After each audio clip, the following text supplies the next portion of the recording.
Hello everyone, welcome to BioBloom with Shelza. In this video, we are going to revise the full cell cycle and cell division chapter in just 2 slides.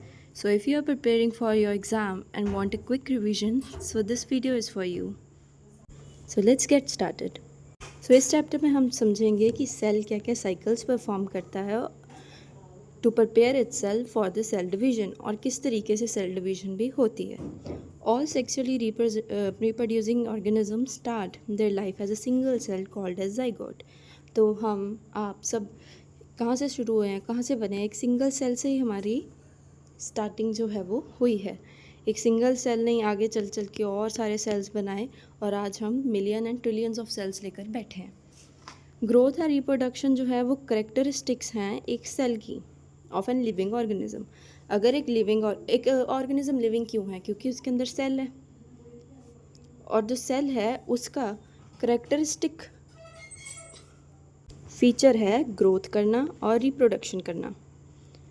Growth यानी कि बढ़ना और reproduce करना, एक से आगे और cells बनाने. Cell cycle of growth and division allow millions of cells. Cell cycle होना, ग्रोथ और उसकी डिवीजन, यही एक सेल से अगले अगले आगे आगे सेल्स बनाने में हेल्प करता है. यही एक प्रोसेस है. नाउ द क्वेश्चन अराइजेस कि सेल डिवाइड करता ही क्यों है? क्या ऐसी ज़रूरत है कि सेल को डिवाइड करना पड़ता है? हम तब तक कोई काम नहीं करते जब तक हमें उस चीज़ की नीड नहीं होती. हमारी बॉडी बहुत स्मार्ट है, वो जब तक उसे उस चीज़ की ज़रूरत नहीं होती वो काम नहीं करती.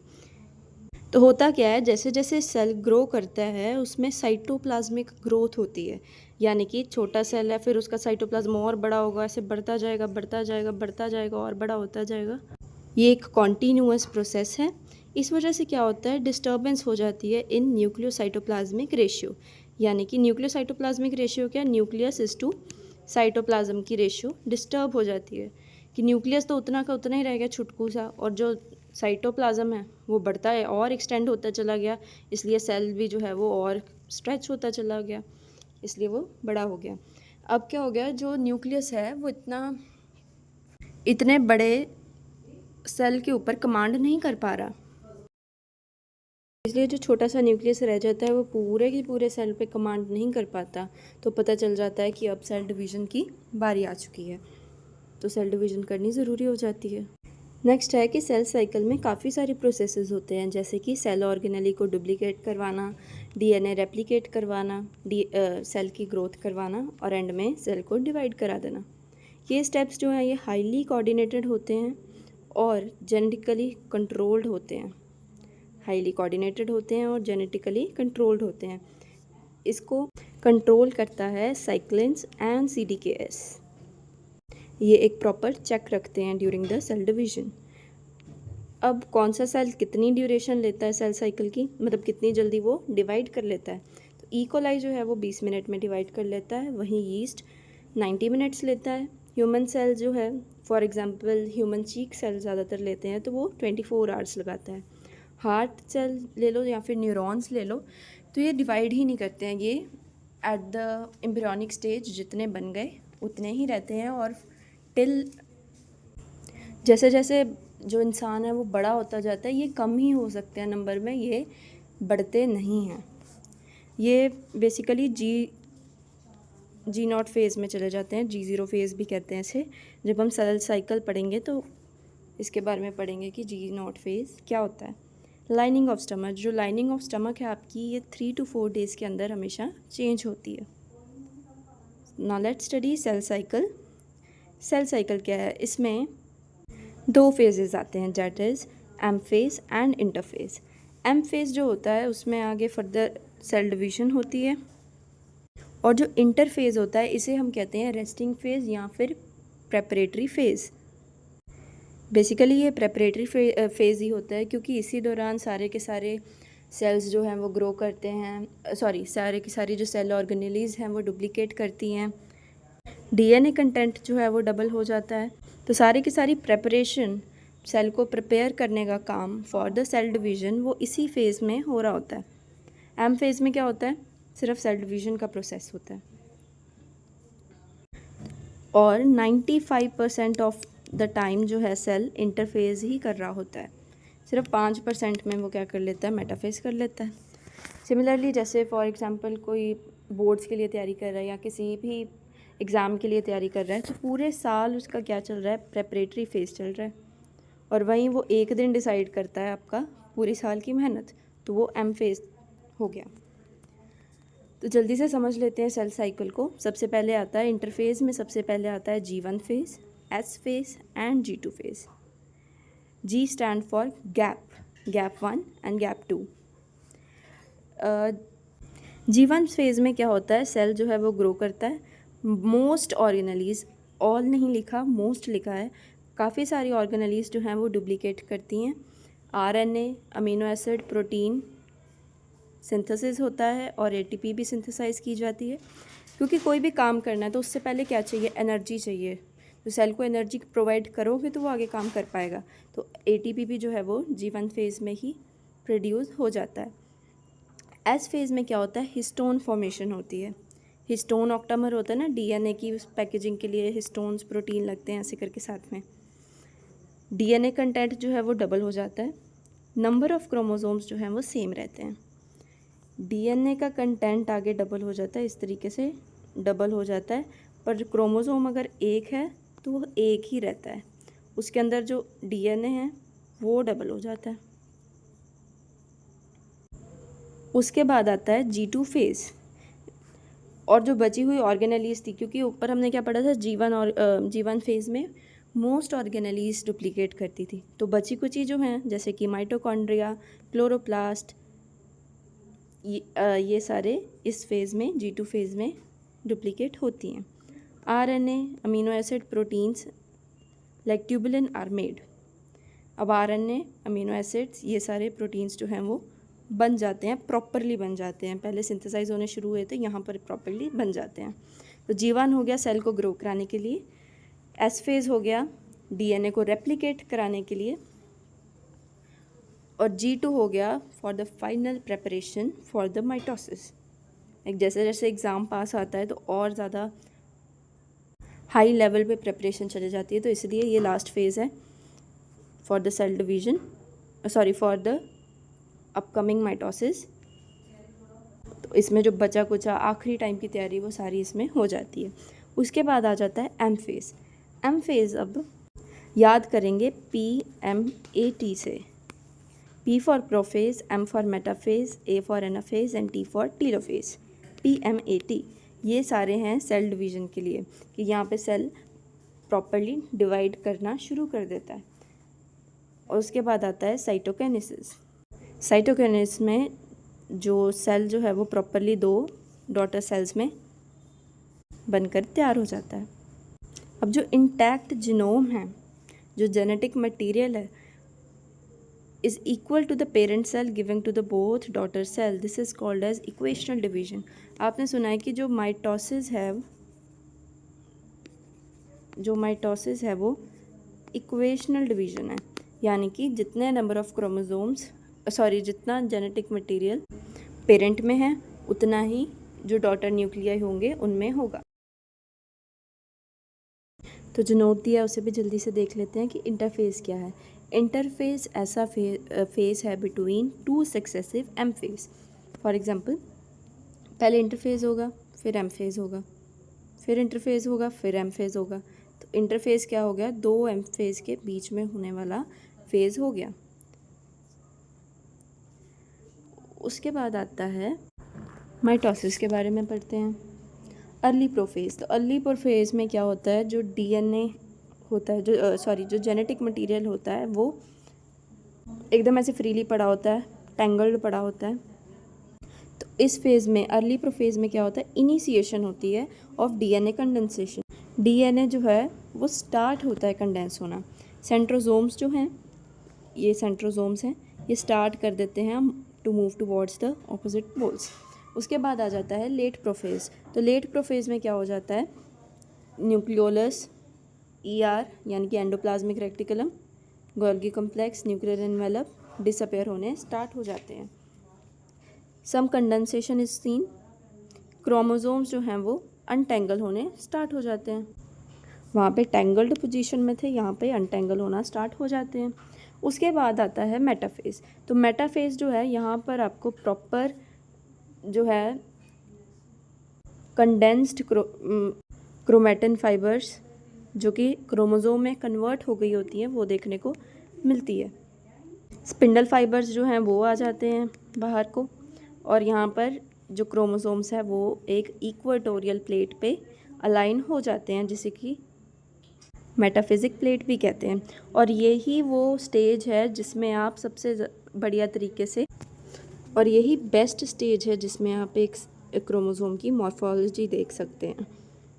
कंडेंसेशन प्रॉपरली कंप्लीट हो जाती है। ये तो ट्रांजिशन थी, जब प्रॉपर मेटाफेज में पहुंच जाएगा तो कंडेंसेशन प्रॉपरली कंप्लीट हो जाएगी, क्रोमोसोम्स प्रॉपरली बन गए होंगे।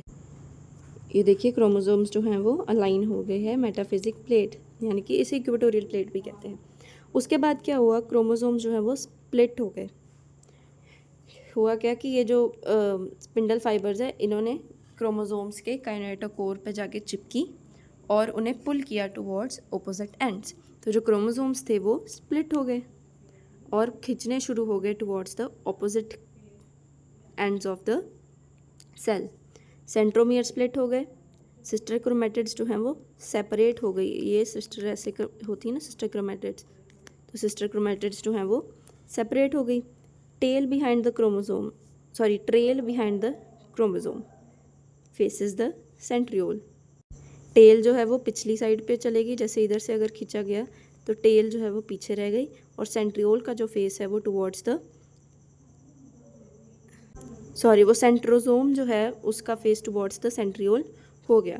उसके बाद आता है टीलोफेज। टीलोफेज में क्या होता है, nucleolus, endoplasmic reticulum, Golgi complex, nuclear envelope, ये सब दोबारा से अपीयर होने स्टार्ट हो जाते हैं। क्रोमोसोम्स अपनी आइडेंटिटी लूज़ करनी शुरू कर देते हैं, यानी कि जो क्रोमोसोम्स हैं वो दोबारा से क्या हो जाते हैं, टैंगल्ड हो जाते हैं, क्रोमैटिन फाइबर्स में कन्वर्ट हो जाते हैं। ये बेस्ट स्टेज है जिसमें ऑब्जर्व करते हैं टू ऑब्जर्व टीलोमेरस। जो एनाफेज है ये बेस्ट है stage to study the anatomy of the chromosome. Now let's study the significance of mitosis. Growth of the body करवाता है, करेक्ट करता है इंजरी को, यानी कि अगर कोई इंजरी हो जाती है तो वो थोड़े दिन में हीलिंग होनी शुरू हो जाती है, स्किन वापस आ जाती है ऊपर। रिप्लेस करता है पुराने सेल्स, जैसे डेड स्किन सेल्स होते हैं उन्हें रिप्लेस करवाता है। इन प्लांट्स ये अकर होता है इन हैप्लॉइड और diploid cells also. In animals mostly ये डिप्लॉइड सेल्स में होता है, बट एक्सेप्शन है कि in social insects such as drones. तो अब समझते हैं माइटोटिक एपरेटस के बारे में। 2 एस्टर्स प्लस स्पिंडल फाइबर्स बनाते हैं माइटोटिक एपरेटस। तो अब एस्टर्स क्या हुए, ये हो गया सेंट्रोमियर, ये है सेंट्रोमियर। उसके अराउंड ऐसे ऐसे करके जो ये निकल रखा है ये स्ट्रक्चर, इसको कहते हैं एस्टर। तो 2 एस्टर्स प्लस जो उनमें से स्पिंडल फाइबर्स निकल रही हैं, ये दोनों मिलकर के बनाते हैं माइटोटिक एपरेटस को। एनिमल्स में जो डिवीज़न होती है वो एस्ट्रल डिवीज़न होती है, यानी कि उसमें एस्टर्स जो हैं वो फॉर्म होते हैं। पर जो प्लांट्स होते हैं उनमें इनेस्ट्रल डिवीज़न होती है, यानी कि उनके सेल डिवीज़न के टाइम पे एस्टर्स फॉर्मेशन नहीं होती है। उसके बाद आता है साइटोकिनेसिस, यानी कि सेल डिवीज़न। एनिमल्स में क्या होता है, सेल वॉल जो होती है वो एब्सेंट होती है, प्लांट्स में सेल वॉल प्रेजेंट होती है। सेल डिवाइड करता है बाय फरो फॉर्मेशन, यानी कि उसमें फरो फॉर्म होती है। वहीं जो प्लांट्स हैं उनमें एंडोप्लाज्मिक रेटिकुलम और गोल्गी कॉम्प्लेक्स के फ्रेगमेंट्स बन जाते हैं, जो कि स्टार्ट करते हैं growth from the centre towards the outside और फॉर्म करते हैं सेल प्लेट। हमने पे ये भी पढ़ा है कि जब प्लांट्स डिवाइड करते हैं तो सेल प्लेट फॉर्मेशन होती है। तो ये फॉर्मेशन किससे होती है, वो सेल प्लेट बनी किससे होती है, fragments of endoplasmic reticulum and Golgi apparatus. अब एनिमल जो थे वो फरो फॉर्मेशन प्लस सेंट्रियोल्स की मदद से कर रहे थे डिवाइड। अब ये जो हैं वो सेंट्रीपीटल फॉर्मेशन होती है और इसमें जो होती है सेंट्रीफ्यूगल होती है। सेल प्लेट को ही फ्रेगमोप्लास्ट कहा गया है, सेल प्लेट को ही फ्रेगमोप्लास्ट कहते हैं। इसमें जो फरो फॉर्मेशन होती है वो सेंट्रीपीटल होती है। तो जो एनिमल सेल हैं वो डिवाइड करते हैं सेंट्रीपीटली, और जहाँ प्लांट्स हैं उनमें जो सेल प्लेट है वो अंदर से बाहर तक बनती है, अंदर से बाहर बनती है, तो ये सेंट्रीफ्यूगली डिवाइड करते हैं। वहीं एनिमल्स में सेंट्रीपीटल डिवीजन होती है क्योंकि बाहर से अंदर फरो फॉर्मेशन होती है। अब एक और कंडीशन आती है कि ऐसा नहीं है कि हमेशा कार्योकिनेसिस के बाद साइटोकिनेसिस हो, और अगर ऐसा नहीं होगा तो सोचो क्या होएगा कि न्यूक्लियस बन रहा है, दो न्यूक्लियस बन गए हैं, अब सेल डिवाइड नहीं हो रहा, वो दोबारा से दोबारा क्या कार्योकिनेसिस ही करी जा रहा है रेपिटेडली, पर साइटोकिनेसिस तक वो पहुंच नहीं रहा। तो इसमें क्या हो जाएगा, मल्टी न्यूक्लिएटेड कंडीशन बन जाएगी कि सेल एक ही है, उसमें कितने सारे न्यूक्लियस जो हैं वो प्रेजेंट है। क्योंकि ऐसा क्यों है, क्योंकि साइटोकिनेसिस तो हो ही जा रही है, अलग अलग न्यूक्लियस बने जा रहे मतलब अलग अलग बने जा रहा है। PMAT पूरा हो गया है, सारे बार बार रिपीटेडली हो ही जा रहा है, पर साइटोकिनेसिस हो ही नहीं रहा, सेल जो है वो डिवाइड तो कर ही नहीं रहा, इसलिए ये होगी multi nucleated condition. For example syncytium in liquid coconut endosperm. जो कोकोनट होता है इसके अंदर जो आपकी वाइट सी लेयर होती है कोकोनट के अंदर, ये सारी क्या होती है, ये मल्टी न्यूक्लिएटेड ही होती है। इसलिए अगर कोकोनटेड वाटर भी पिए तो वो क्यों इतना एनर्जेटिक होता है, क्योंकि उसमें मल्टी न्यूक्लिएटेड कंडीशन प्रेजेंट होती है। वही सिनोसाइट इन फंजाई ऑल्सो। अब आती है उसके बाद मियोसिस। मियोसिस को कहते हैं रिडक्शनल डिवीजन। क्यों? क्योंकि जितना क्रोमोसोम नंबर होता है पेरेंट में, उससे हाफ करके ही आगे ऑफस्प्रिंग में आपको वो नंबर देखने को मिलता है। यानी कि फॉर एग्जांपल अगर इसके पास कह लो, पेरेंट के पास रुपीज़ के एग्जांपल ले लेते हैं, 50 रुपये हैं, तो दोनों डॉटर न्यूक्लियाई में कितने होंगे, 25-25 रुपये होंगे। वहीं माइटोसिस में क्या हो रहा था, अगर पेरेंट के पास 50 है तो डॉटर न्यूक्लियाई के पास भी 50-50 होंगे, डॉटर सेल के पास 50-50 होंगे। पर इसमें पेरेंट से हाफ नंबर ऑफ क्रोमोसोम्स जो हैं वो डॉटर सेल्स में प्रेजेंट होते हैं, इसलिए इसको कह दिया रिडक्शनल डिवीजन। DNA रेप्लिकेशन यहाँ पर एक ही बार होती है, पर डिवीजन 2 बार होती है। सोचो एक चीज़ को बढ़ा लिया, DNA को रेप्लिकेट कराया सिर्फ एक बार, पर डिवीजन कर दी 2 बार, तो ऑब्वियसली ये तो अंडरस्टूड ही है कि क्या हो जाएगा, क्रोमोसोम के नंबर जो है वो घट जाएंगे in the offsprings. 4 different daughter cells are formed. इसमें 4 बनते हैं डॉटर सेल्स। उसके बाद आता है recombination and crossing over. Recombination कैसे होती है और क्रॉसिंग ओवर कैसे होती है, ये किस तरीके से होती है, that it occurs between the non sister chromatids of homologous chromosome. Homologous chromosomes यानी कि वो क्रोमोसोम्स जिनके सेम लोकस पे सेम जीन प्रेजेंट हो। फॉर एग्जांपल इसके यहाँ पर कह लो आई कलर का जीन प्रेजेंट है, एक क्रोमोसोम है उसके यहाँ पर आई कलर का जीन प्रेजेंट है, तो जो उसका होमोलोगस क्रोमोसोम होगा उसके भी यहीं पर आई कलर का जीन प्रेजेंट होगा। फॉर एग्जांपल इसका यहाँ प्रेजेंट है, उसका यहाँ प्रेजेंट है, तो ये नॉन होमोलोगस क्रोमोसोम्स कहलाएंगे। जिनका सेम लोकस पे सेम जीन प्रेजेंट होता है वही होमोलोगस क्रोमोसोम्स होते हैं। तो ये रिकम्बिनेशन या क्रॉसिंग ओवर किसमें होती है, non sister chromatids of homologous chromosome. Non sister, ये सिस्टर क्रोमेटिड है, ये सिस्टर क्रोमेटिड्स है, ये दोनों आपस में सिस्टर क्रोमेटिड्स नहीं है, तो इन दोनों के बीच में क्या होगा, क्रॉसिंग ओवर होएगी। इस तरीके से बन गई। उसके बाद इसका थोड़ा हिस्सा इसके पास आ गया, इसका थोड़ा हिस्सा इसके पास आ गया। ये आप देख सकते हो मियोसिस 1 में ऐसा है और मियोसिस 2 में दोनों में क्रॉसिंग ओवर और रिकम्बिनेशन हो गई है। और यही क्या एविडेंस दे रही है कि मियोसिस में वेरिएशंस देखने को मिलती हैं। ये 4 सेल्स बने हैं और चारों के चारों डिफरेंट हैं। वहीं माइटोसिस में क्या था, कोई भी आपको अलग चीज़ देखने को मिल नहीं रही। इसमें क्या है, 4 सेल्स बने हैं, 4 ऑफस्प्रिंग्स बने हैं। फॉर एग्जांपल 4 भाई बहन हैं अगर, तो वो चारों की शक्लें डिट्टो तो एक दूसरे से मैच करती नहीं हैं, उनमें वेरिएशंस देखने को मिलते हैं, क्योंकि प्लांट्स में जो सेक्सुअल रिप्रोडक्शन होती है उसमें मायोसिस ही होता है। अब फेसेस क्या आते हैं मियोसिस में? G1 फेज़ आता है, S फेज़, G2,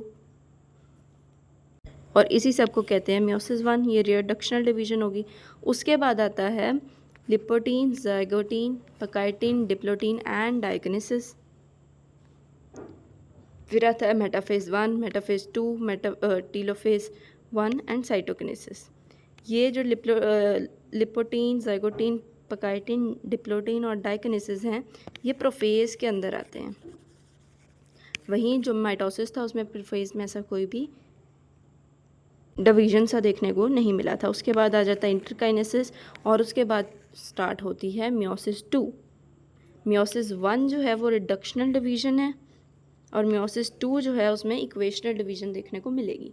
पर अगर ओवरऑल देखा जाए, अब इंटरकाइनेसिस क्या है? मियोसिस 1 और मियोसिस 2 के बीच का जो थोड़ा सा कह लो गैप जो रह जाता है या कुछ, उसको कहते हैं इंटरकाइनेसिस। तो जल्दी से समझ लेते हैं मियोसिस को। प्रोफेज़ 1 देखेंगे, लिप्टोटीन।